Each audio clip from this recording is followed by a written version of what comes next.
Hello, everyone. Thank you for joining us for the WWF Insider Series virtual event. My name is Abby Wadley, and I work with WWF donors in the Central region. In a couple minutes, I'll introduce you to Crawford Allen, who will talk to us about the work he does to fight illegal wildlife trade. But before I turn it over to Crawford, I want to cover a few housekeeping items to make sure this virtual event runs smoothly. We will have time for questions following the presentation. If you have a question you would like to ask Crawford, please use the Google form below the video player in your web browser. Our team behind the scenes will be monitoring your submissions throughout the presentation, and we will try to answer just as many questions during the Q&A as we can. If you would like to maximize the size of your video screen, float your mouse over the video player and click on the expand icon at the far right of the toolbar on the bottom. To exit out of the full screen mode, which you may want to do to submit a question, you can minimize your video by pressing the escape button on your keyboard. And a final note, we are recording today's webinar so we can share it on the WWF website. Okay, now for today's topic. The illegal trade of animal products and live animals as pets is an urgent threat to many endangered species. Today, it is the fourth most profitable illicit trade in the world, estimated at up to $23 billion annually. Products derived from species like elephants, pangolins, and marine turtles, as well as live tiger cubs, reptiles, primates, and birds, are readily available for purchase online. Fortunately, 36 of the world's biggest e-commerce technology and social media companies have joined forces to shut down online marketplaces for wildlife traffickers. The Coalition to End Wildlife Trafficking Online brings together companies from across the world in partnership with wildlife experts at WWF, Traffic, and the International Fund for Animal Welfare for an industry-wide approach to reduce wildlife trafficking online. Today, we will have the pleasure of hearing about this important work from Crawford Allen. Crawford is an international expert on wildlife conservation, trafficking, and trade, with nearly 30 years working in the conservation sector. Crawford is the head of traffic at WWF in Washington, D.C., and oversees projects on illegal trade in wildlife globally. Crawford has overseen market investigations in dozens of countries and directly supported strong enforcement action, including major seizures, arrests, and prosecutions. From 1995 to 2005, he was chairman of the UK government's forensic working group of the Partnership for Action Against Wildlife Crime, and he served on the Federal Advisory Council to the US Presidential Task Force on Wildlife Trafficking from 2013 to 2017. Crawford, we're so looking forward to hearing from you. Please take it away. So thank you for that introduction, and thank you to all of you for joining us. I would much prefer to see you all in person, but I'm grateful for the opportunity to talk to you about our work and how we're adapting to these circumstances to keep up the pressure on wildlife trafficking. I've been working in conservation focused on wildlife for over 25 years, and these last pandemic months have presented unprecedented challenges for everyone, and my thoughts are with you all. I look back at images like this very fondly of working in the field, and I really hope to get back there on the ground soon and bringing people together again, like we did here with the Vietnamese government officials that we brought to South Africa to show them the impact on rhinos and conservation in that country and what this was doing to rhinos from the poaching driven by that Vietnamese demand for rhino horn. And this rhino, well, you'll be glad to hear, was safely tranquilized and having a GPS tracker implanted into its horn. And we witnessed this and we helped. And when the Vietnamese officials started to collect the horn shavings from the drilling into the horn to fit that tracker, they said to me it was like leaving gold on the ground. And when I saw that happening, I knew we had a long road ahead of us on changing how people think about wildlife protection.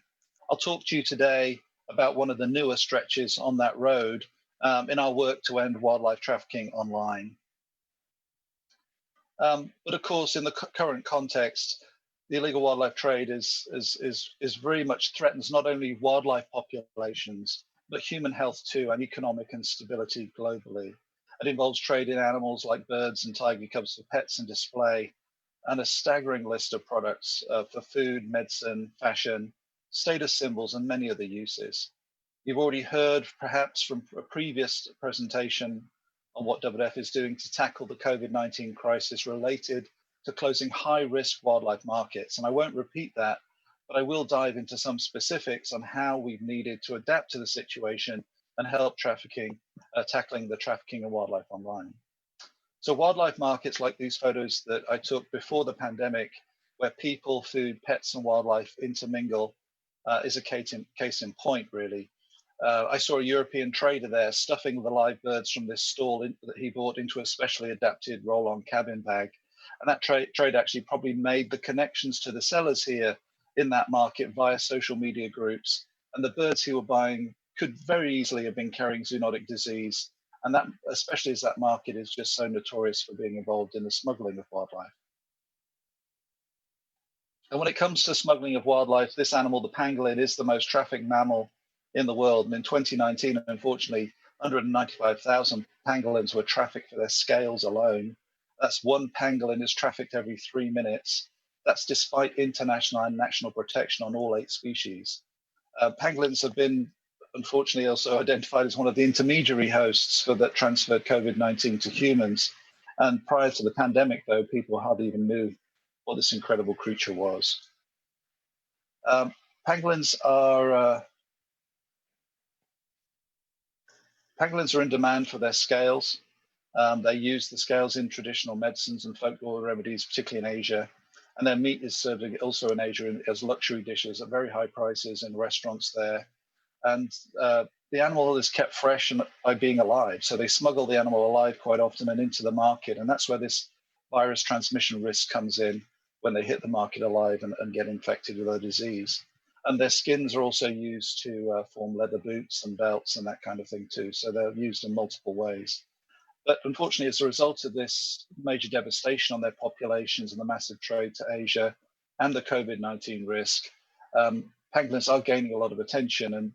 But WWF and its partner organization Traffic, we've got multiple layered strategies to help protect pangolins. But it doesn't always go to plan. And recently we had to adapt some plans because of this potential linkage to pangolins and COVID-19, it had to be sensitive to that.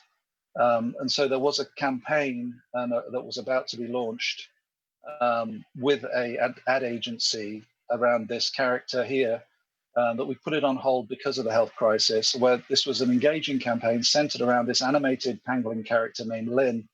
It was going to be launched on multiple media platforms, and it followed Lynn as they tried to become famous by starring in a movie, so people would care about pangolins and want to protect them.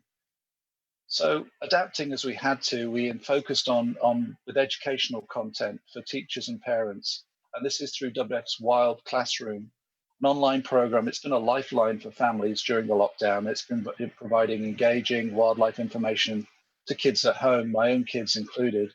And they're working on a pangolin activity kit right now as we speak. But there are also other outreach programs that are going on, not just obviously here or globally, but China and Vietnam, which are the key demand countries right now for pangolins. So our online work has focused on those typical key groups of elephants, tigers, and rhinos. But for marine fans, marine turtles are also targets. And in 2019, a traffic study found 91,000 sea turtle eggs, 3,000 shells, and 1.7 tons of turtle meat were seized in illegal trade in just 3 countries over 4 years recently. And there's been other cases literally this month that have shown that the trade in sea turtle eggs is thriving online, and there have been a lot of busts involved in that. And it's not just that typical jewelry that we see so often and so easily sold online on many websites. Of course, tigers, like my friend over my shoulder here, they are recovering, thankfully, due to some very strong conservation efforts. But there are increasing threats for the species for online demand for both tiger teeth and jaguar teeth that is sold as amulets, and they're fetching incredibly high prices. And of course, that is just a red flag to criminal groups who just see this as a way of making a profit and incentivizes them. The added complication in all of this is that as the tiger farms, particularly in Asia, that are laundering tiger products into the trade, and that's actually stimulating and keeping the demand going. And in fact, an estimated 30% of seized tiger products originate from dubious tiger farms. Again, with the rhinos, Rhino poaching overall, if you look at this graph of rhino poaching in South Africa, starting in 2007 to 2019 last year, you've seen that peak in 2014, and thankfully it's been gradually declining down to around 594 rhinos poached last year. Still high, but there is some progress. And the online trade does still remain a key demand, particularly through social media where the trade is occurring. And unfortunately, just this morning, I heard that just this week in Kruger Park, South Africa, 7 rhinos were poached for their horns. But this is where it kind of all started with online work. With products like these made from elephant ivory, it is obviously an issue continuing, but there's been great progress. But when you close down the physical markets, which has happened one by one around the world, so effectively the trade has moved online. It's one of the major outlets now. Even though I think a lot of these efforts have resulted in some great protections of elephants in Africa, particularly, and that poaching is declining. So when across the world, we have teams of people who are looking out for illegal products, and there are tricks in that trade that we use, including looking for the crosshatch patterns. Sorry, I think we've gone one slide too far. Found on genuine elephant ivory items like this bangle. You can see that crisscross, they're called Schrager lines. We've trained hundreds of volunteers and staff who we call cyber spotters to use those tricks to identify the real ivory and other prohibited wildlife online.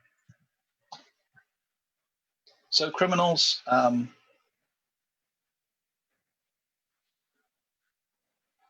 take advantage of the anonymity provided by the internet. They change their identities as needed to avoid detection. They may use burner phones, and much of the trade now is mobile.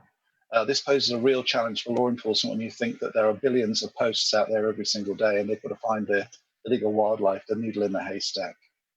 There are different ways the trafficking occurs online, and it's as diverse as the internet. Obviously, we work with social media companies like eBay and Etsy, and we work with others like Facebook and Weibo and social media. And actually, social media is really a growing problem because they're also using the private messaging functionality to avoid getting caught. And some search engines too, like Google Shopping and Baidu, also provide links to platforms which sell prohibited items. So here are our companies, 36 companies in the Coalition of Wildlife Trafficking Online. We started and launched in 2018, along with Traffic and I4, great partners to work with. These 36 companies are made up of the biggest names there are, as you can see there. So the approach of the coalition, we developed this interconnected strategy approach that has at its heart a global standard policy on prohibited wildlife. This was jointly developed with the tech companies so that they all align the way they work and it fits with their existing systems. We train their staff to better detect their wildlife products. We have a program of e-learning which they use called Owlet. Many companies have used this for enforcement staff. We also work on helping them enhance their automated machine learning detection filters. We share with them updated lists all the time of keywords, and I think by now we've got about 1,500 key search words that criminals use to try and avoid detection. We educate and we work on empowering the users to report suspicious listings. And of course, we have those Cyber Spotter program where we have volunteers who help us with that. But at the core of this really is about sharing learning and best practices across company platforms to really avoid the duplication and prevent traffickers from shifting their activities and that whack-a-mole of jumping from one platform to the next to avoid being caught. So we produced this video that explains to the companies why this work matters and how they can really help. So we'll show that now. Wildlife trafficking is second only to habitat loss as the biggest threat to species. Each year, over 20,000 African elephants lose their lives to the demand for ivory. Every day in South Africa, 3 rhinos perish at the hands of poachers for their horns. And though you might not know what a pangolin is, over 1 million have been traded in the past decade. Now, wildlife traffickers are exploiting the biggest marketplace in the world, your phone. They can reach more people, more anonymously than ever before through websites and apps at your fingertips. Instead of roaming the jungle, tigers are placed in online shopping carts with just a few clicks. But you can help keep tigers, elephants, and other species offline. The Coalition to End Wildlife Trafficking Online unites global tech companies to work together to keep their platforms free of endangered species. Help us by learning what to look for, avoiding illegal wildlife products, and reporting suspicious listings. Is this necklace what it seems? Or does it tell another story? Join us to find out. Okay, so what does all this mean? Where's it taken us? What have we achieved? Well, to date, the Coalition company partners, since we started in 2018, have blocked or removed 3.3 million listings that violated the prohibited wildlife policies for our priority species. So, and that number actually is likely higher as companies really have increased their ability to track prohibited wildlife listings and actually preventing those listings from being posted in the first place. So if they block and remove those listings, think about that, because they directly stop the profit made from 3.3 million transactions. And that will tell those traffickers it's no longer as easy to market endangered species or a live animal product online. And it reduces their motivation to take on that risk of trafficking the animals from the wild. Prior to the work of the coalition, really, these companies had very little they were focusing on or dealing with in wildlife at all. And they didn't have it in their reporting pathways. They couldn't even track the actions they'd taken to prevent these illegal sales. But now companies are really allocating staff time because they've got the tools and systems in place we've helped them with, and they can remove wildlife listings, as well as dedicating staff time to our training programs and coalition priorities, and it really helps it all come together. We've produced a report about this, and there's a Coalition Year 2 report link that you'll see at the end of this presentation, where you can see a copy of that what's been achieved. And we've had some big wins. So you all know Facebook. You all know there's a lot of controversy sometimes around some of the issues about what's posted on Facebook. But we think we've achieved a really big win with them, and that they really took this on board, and we explained how this thing works and what the problem was. And we explained to them globally the leading site for illicit offerings of live wildlife as pets, things like these slow loris, tiger cubs, and star tortoises. They realized this problem was actually too big for them to tackle. They couldn't put in place just a list of these are the things you can trade, you can't trade under certain circumstances, and it was just too complex. So they basically banned all trade in live animals, whether it's domestic pets like cats and dogs or whether it's endangered species, unless it's from a verified pet store. And they really focused in on trying to strengthen the enforcement on that too. Not necessarily perfect, but they're really trying hard to get there.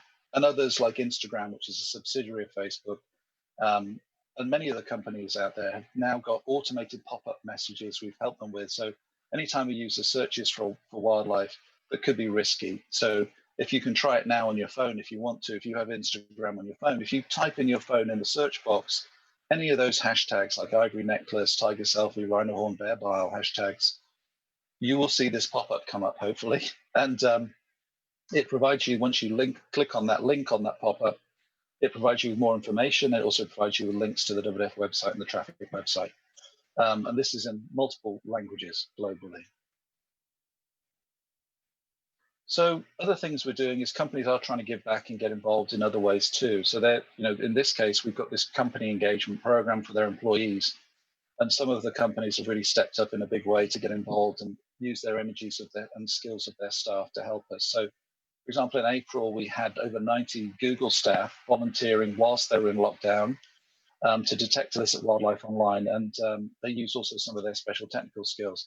They detected in just working a few hours over a few weeks part-time, about 1,250 suspicious listings. As you can see on the graphic there, most of that was elephant ivory. And next week, we're really excited because Microsoft is hosting a company hackathon for good.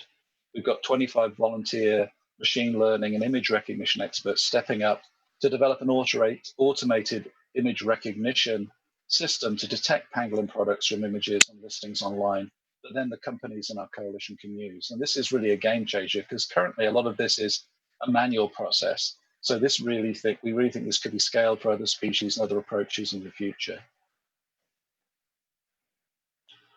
And of course, looking forward, there are also new and emerging issues that we have to tackle, of course, and criminal groups always take advantage of circumstance. And one of the new challenges we're seeing is the marketing of endangered species products as cures or for either prevention or miracle cures for COVID-19. And unfortunately, they're marketing rhino horn pills, bear bile products, and tiger bone online in Asia again. We're working with our companies to take these down and put outreach messaging around this. And also looking at how we can figure out what are the high-risk animals for potential spread of zoonotic disease and wildlife trade that could be passed on online, that we can help try and mitigate that too. So what does this mean for you as an individual? Well, I hope you found that what we're doing is groundbreaking and making a great difference. And I think you probably are wondering, well, can I do something? Well, you can, of course, and you can lend a hand to us for sure. There's plenty more that we can do. And you could become a cyber spotter and join us then in being trained on how to identify things. And we then work with the companies to have them taken down. And this gives the individual a direct, tangible way to stop wildlife trafficking online and do their part to help. Also, if you know people that you want to help get involved and educate them, educate your networks about it on illegal trade online, or report any listings, or encourage people to report listings either through the company platforms, they always have a reporting channel, or through our coalition website, we have a report form there too. WWF is running a COVID-19 campaign about high-risk live animal markets, and you could help them in amplifying their voice around that messaging and getting involved. They're also looking at how to tackle this miracle cure products for COVID-19.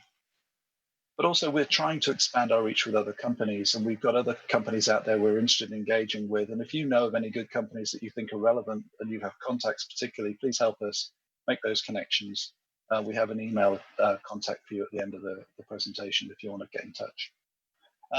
But of course, anything you can do to support our work is so great. We're so grateful for that with these critical activities to try and make a difference. And I know we're all sitting there thinking the world is in upheaval. We're all dealing with this terrible current global pandemic. But I hope that there's a little bit of silver shining through the clouds in what I've been saying here today and make you feeling that things can be done and we're making a difference.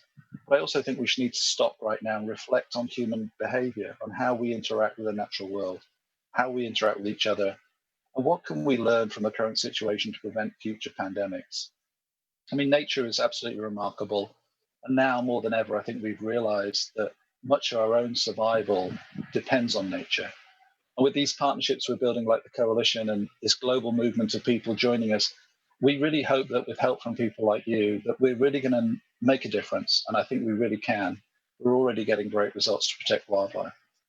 So with that, I'm going to wrap up and say thank you very much. And I look forward to answering any questions. Crawford, that was great. Thank you so much for sharing the important work of this coalition with all of us. We're now going to turn to questions submitted via the Google form and do our best to get to just as many as we can. We do have our first question, and that is from Judy.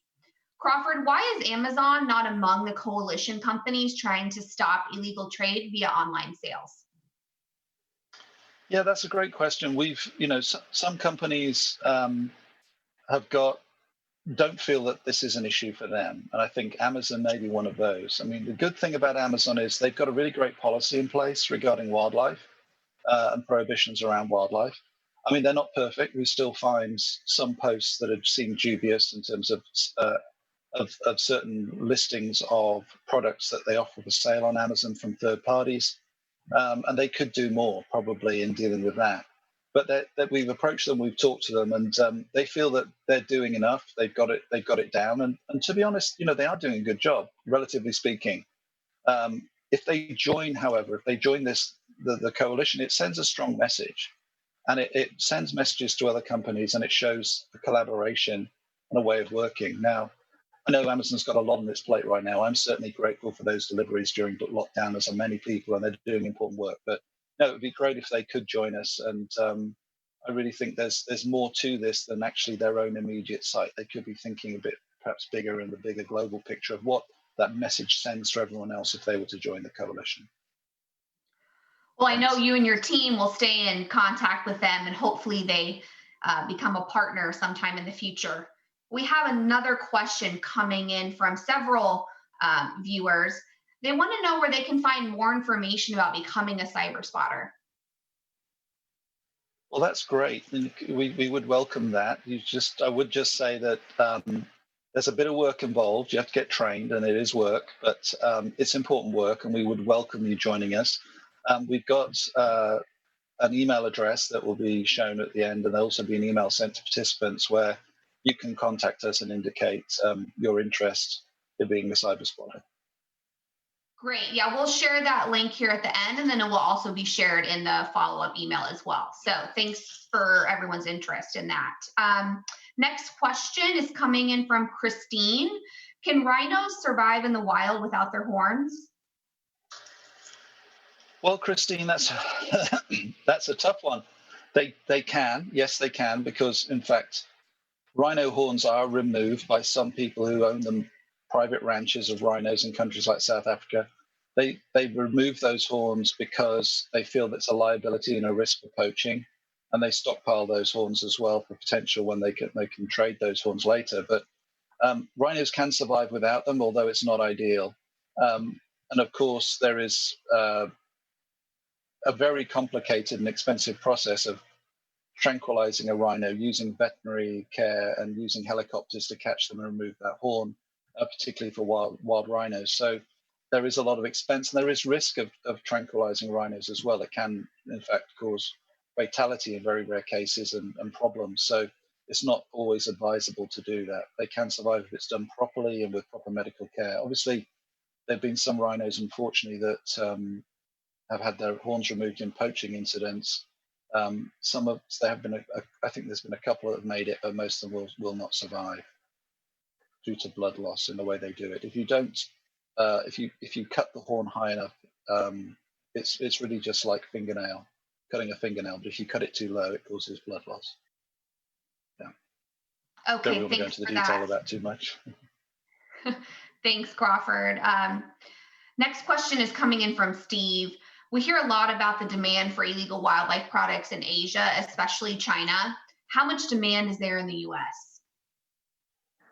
Yeah, I think there's still demand in the US. I mean, our amazing US Fish and Wildlife Service is still seizing lots of illegal wildlife being imported into the country all the time. They're doing sting operations around the country, busting criminal networks that are involved in wildlife trafficking. There have been big rhino horn trafficking rings that have been based out of the US. There is still some demand for that here in certain groups, and they've been doing amazing things. There's all sorts of domestic species that are involved in illegal trade too, as well as a lot of exotic species, whether it's the smuggling of bushmeat in, whether it's live birds as pets. There's a great deal of illegal trade in live animals for the rarest of the rare that then people will try to smuggle into the US to try and breed to then sell. Sometimes it's a misguided view that they're doing good conservation work in captive breeding and offsetting wild demand, but mostly it's really quite a damaging trade. So there's a lot across the board in the US in terms of illegal trade, and it is quite central in terms of some types of illicit trade. You can pretty much imagine most things that are illegal in trade are going to happen here, maybe not in some types to the certain levels of the scale that's happening in countries like China or Asia, obviously. We've done research around the US and looked at all sorts of things, and there is still obviously demand for ivory products, although thankfully at a much greater reduced extent. Our investigations that we did a few years ago helped lead to some major busts of major ivory traffickers out of New York City, for example, that resulted in jail time. It's still going on. So by no means can the US think it's free and clear of illegal trade. I do think China, though, whilst it is trying to clamp down in many ways, does still have probably one of the largest and most prolific problems with illegal trade in its market. Okay, great question. Thanks again for that, Steve. Drew asks, besides cracking down on the actual trafficking sites, can anything be done about sites like YouTube where people post videos about their cute pets, like the Asian small clawed river otters, which may spur demand for such pets? Yeah, that's a good point, because it's in social media like YouTube. People are promoting their pets. They're saying they've got these incredible pets, and sometimes those pets have made it to them through a path they don't realize, that may have been involved in being stuffed alive in a suitcase somewhere and smuggled across the world. And then they think, nobody really thinks that that's really could happen, but it does all the time. So those actually perpetuate demand for endangered species, or for species that may have been smuggled, or for species that really just shouldn't be pets, all right, in people's homes. So you really don't want that Siberian tiger in your New York apartment, which has obviously been something that's happened before. So I think it's clear that with YouTube, we are in dialogue with YouTube, and they are keen to work out ways in which they can put up strong messaging. YouTube is a subsidiary of Google, so we're trying to collaborate with them on that. One of the problems with video is it's a lot more difficult to detect video through what's in the content of video, and it requires a lot of manual viewing of videos, although there are ways in which automated systems are working more effectively now. But they've got so many issues that YouTube are dealing with in terms of the problems and the world's ills of things they're trying to keep off YouTube, that wildlife is a bit lower down the ranking on that before they get around to looking at, say, automated detection through video systems.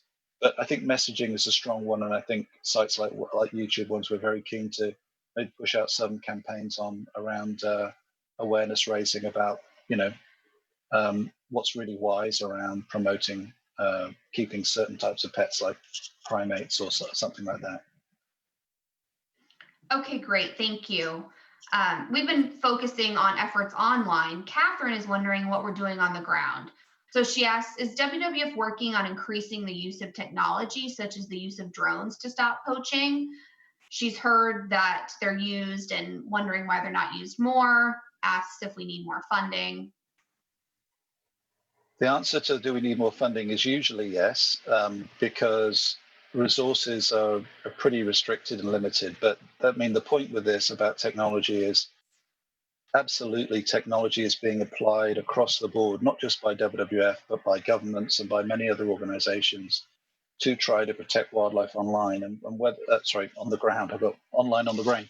So wildlife on the ground. So, there are many things, and WWF runs a program of work called a Wildlife Crime Technology Project with colleagues that we work with in the US, actually, who are running programs and supporting programs with financing around the world to bring things like thermal infrared cameras to help rangers to look for, to see in the dark, basically, to see where there may be poachers and avoid any problems of gunfights or anything like that, and to actually help apprehend them more safely and securely. And also automated systems on the ground with cameras that will use automatic detection of movement of humans compared to animals on those cameras, those thermal imaging cameras that will be posted at certain points and send alerts out that there is a person in the park where they shouldn't be at night. Now, the question of drones, I've certainly been involved with that in the past, and drones have got a great array of applications to help protect wildlife for monitoring and many other means. They're not the silver bullet, unfortunately, that's going to solve the problem. They can help, but only in certain circumstances and certain applications and certain types of technology. And conservation, for a really solid application, you'd need very expensive systems and ones that are probably restricted to the military only, so it's not really going to be applying to conservation. And those are a lot more tricky to manage and deal with.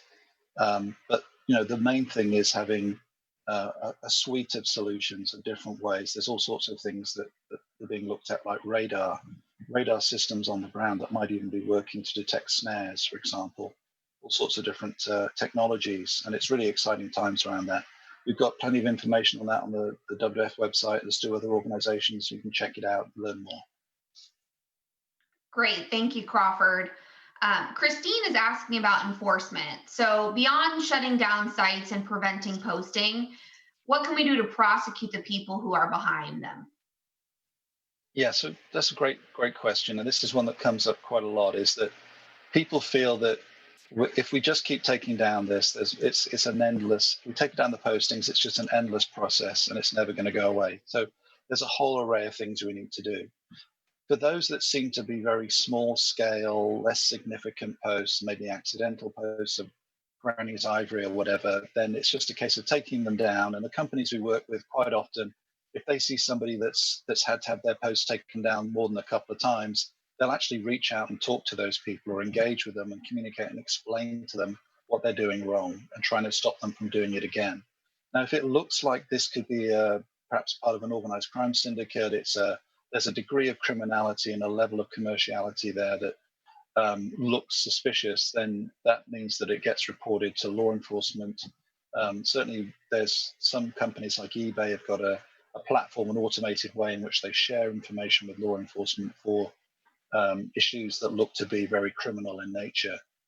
So what we do also is we filter through our information and we look for where things look like they're probably part of a bigger network or a bigger problem, and then we will work with organizations and law enforcement wherever they are in the world that's relevant to have our officers share that information with them to see if it's relevant to them and they can take action. Of course, there's other things we need to do, and that is to help strengthen prosecution efforts. So when cases get to court, they actually get prosecuted. Also help the whole enforcement chain of how they analyze and prosecute cases that have a cyber element to them, which is more difficult perhaps to prove illegality than perhaps a straightforward crime on the ground. There's all sorts of things we do, but ultimately the longer term issue here, if we really want to stop this, is to change behavior, raise awareness, and make people understand that, consuming, buying endangered species is pushing them to the brink. There's criminality involved, and ultimately you don't really need these things. So that's what we're working on too extensively in some of the major problematic markets of the world. Thanks, Crawford. We're running short on time here, so we're going to move to our last question, which comes from Bob. Recent reports have shown that wildlife trafficking is flourishing on Facebook, but as you mentioned, they're a member of the Coalition to End Wildlife Trafficking Online. Are they doing enough to address the issue? With our companies, we always tell them, you're doing good, but you're not doing enough. And I think we always keep that pressure on. And Facebook is really trying. Honestly, they recognize the challenge. But Facebook is, if you think about Facebook, it is the biggest social media platform. All of the world's ills flow, unfortunately, through that platform too. They have many issues to deal with. They are taking wildlife seriously now, and they're really stepping up. As you heard, they banned all trade in live animals. They banned all CITES Appendix 1 listed species, which means all endangered species that cannot be traded commercially globally. They've launched this wildlife-specific reporting pathways on their site so that users can flag protected species listings in real time across their platforms. We send information to them, WWF Traffic and I4 send information to them regularly from our online monitoring.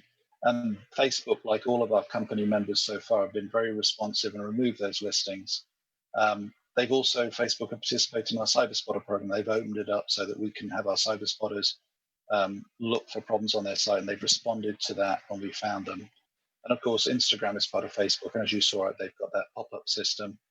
The other thing is that people don't know about is that Facebook came to us and asked for us to deliver to them specific training materials just for their staff, tailored exactly to the way they do their training and their systems, which we produced. And so they now have that. They have a train the trainer system in which they use.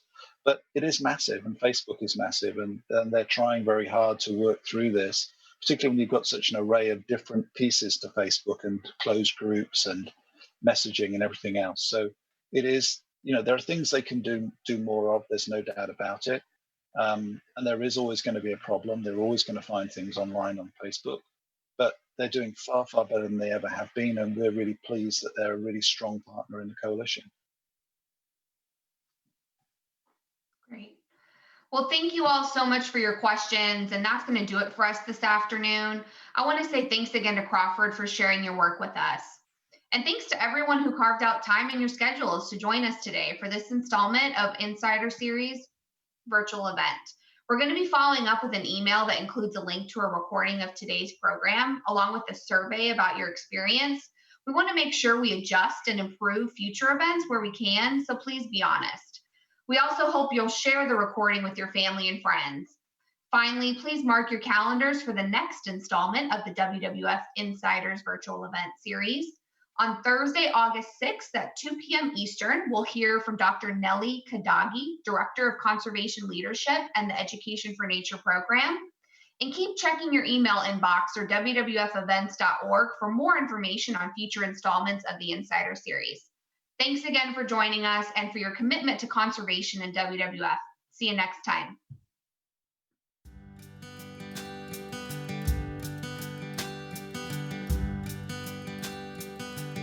Your passion and generosity are helping build a more resilient future for nature and people. And while we are all staying home and staying safe, your commitment is still helping to make conservation progress happen all over the world. From the U.S. Northern Great Plains to the Arctic, from the Eastern Himalayas to the savannas of Africa, your commitment fuels work that safeguards local communities, iconic wildlife, and vast land and waterscapes. Together, we're developing innovative solutions to ensure the health of our planet. Your support is helping to take us to a whole new level in our work. Support that people like you have provided has achieved so much. Thank you for your generous support. Thank you so much for your support. Thank you for your support. We can't do the work that we do alone. We're doing all of this great work at WWF. We have all of these amazing supporters out there. And it is really nice to be able to connect with the people that enable us to do this work.